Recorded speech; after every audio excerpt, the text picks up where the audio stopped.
Well, I've made a start mapping out the second side of the door and the double portrait of Sean, then and now. And I was having problems getting the perspective right on the mirror, but I've got it now. I was doing both lines, but going up from right to left, top and bottom. But of course, the top line has to come down to get the perspective, and finally got it. I kept looking at it thinking, oh, that looks wrong, but I couldn't quite work out what it was. Anyway, I'm there now,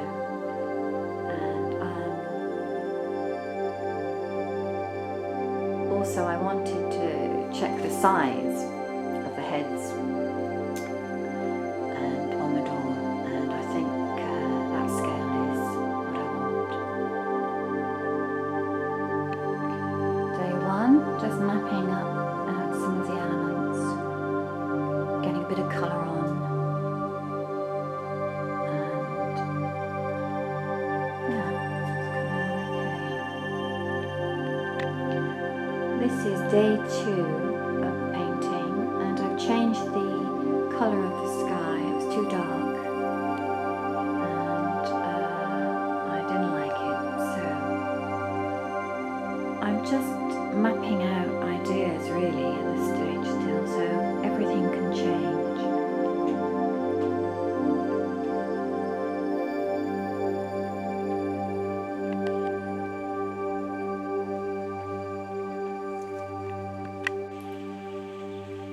I think I've got most of the details roughed out now, and started to put a little bit of detail on one of the faces.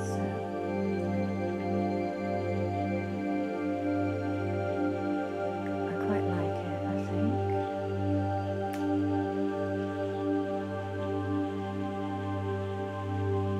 It actually woke me up in the middle of the night last night, trying to work out what to do with the clothes, and the scale is wrong to have him just standing.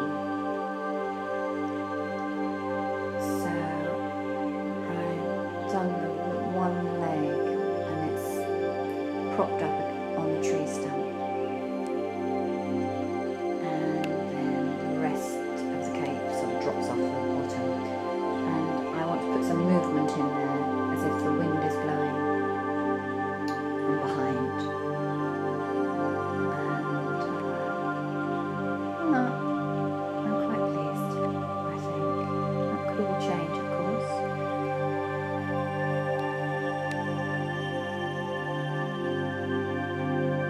It's coming on. I've been working on the face today, and it's coming on.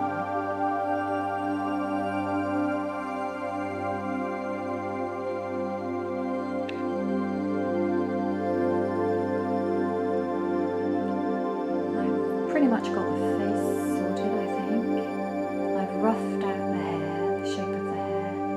And I've undone the cravat to give it some movement. I want to get movement going across, so I shall do that with the hair too. And the colours, those won't be the colours, but I've just done it to mask, to get the shapes in.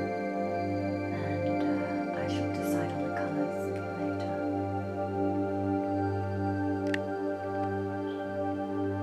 I've been working on the now face, and I'm really pleased with how that's come.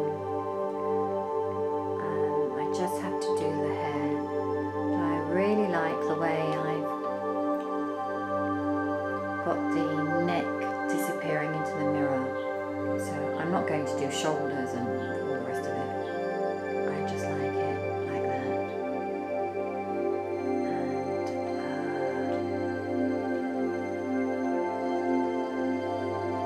I couldn't be more delighted, actually.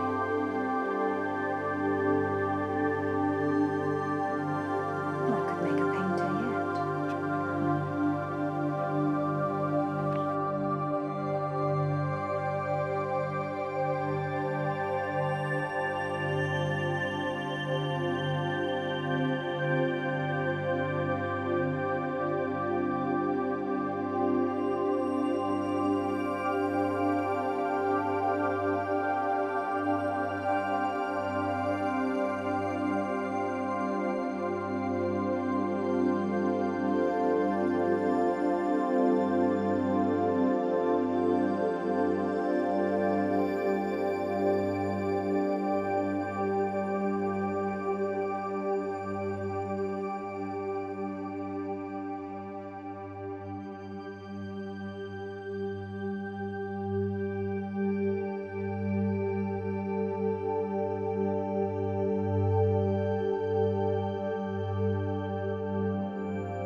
I decided I had overworked the hair, and I just didn't know when to stop yesterday. So I've taken it back, I think, to a point before it all went wrong. I mean, I have to say, I quite liked the hair when it was finished, but I think I preferred it at an earlier stage. So I'm going to try and recapture the earlier look. And I scrubbed it off, and I've got a little bit of repair work to do, and then I'm ready to go. I've taken the hair back to almost nothing, to start from scratch, and painted in the mirror to erase all trace of the previous hair shapes. And I'm going to start again. Now, I realised pretty much at the last minute that where I had painted the sun, it would be probably half obscured when the door is in situ because of the door jamb. So I've moved the sun. I've had to try and paint out the previous sun, and when that's dry I'll repaint the branches and whatnot around it. Well, that's the door finished, except I had a brainwave, and I'm going to add a little feature. So I thought I'd finished it last night, but today I changed my mind. But I'm not going to alter anything that's already been painted. I'm making just a small addition. Well, I had the idea to put a thorny rose around the twisted vine a while ago, and then it went out of my head. And after I thought I'd finished the portrait, I looked at it again the next day and realised it just needed that something extra. So I made a good start. This was all painted yesterday, and hopefully I'll be able to finish it off today. I really think it completes the portrait and the composition beautifully.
this is finished.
What I wanted to show is how I have managed to achieve painting eyes so they follow you around the room.